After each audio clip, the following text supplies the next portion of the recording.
اسلام کی عظیم فتح غزوہ بدر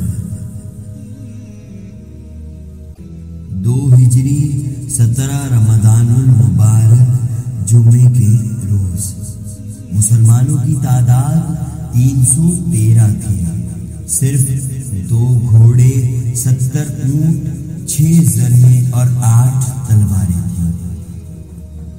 14 مسلمان جن میں 6 مہاجر اور 8 انصار صحابہ کرام رضوان اللہ تعالی علیہم اجمعین نے غزوہ بدر میں جام شہادت نوش فرمایا۔ دشمن تقریباً 1000 کی تعداد میں 100 گھوڑے، 700 اونٹ اور کثیر آلات حرب دشمنوں کے پاس تھے۔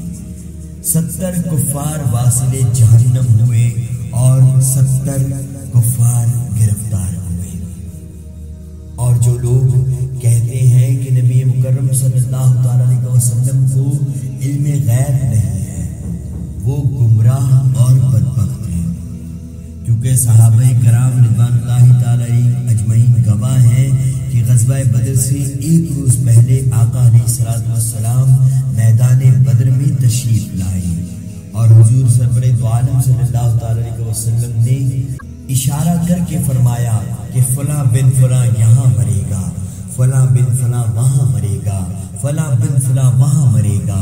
یعنی آقا علیہ الصلوۃ والسلام نے تمام کافروں کے مرنے کی جگہ اشارہ کر کے بتائی، اور صحابہ کرام رضوان اللہ تعالی علیہم اجمعین گواہی دیتے ہیں کہ اللہ کی عزت کی قسم غزوہ بدر کے بعد جب ہم نے دیکھا تو آقا علیہ الصلوۃ والسلام نے جو نشان لگایا تھا، جس کافر کا جو اشارہ بتایا تھا، وہ کافر وہیں مرا پڑا ہوا تھا، 1 انچ بھی آگے پیچھے نہیں تھا۔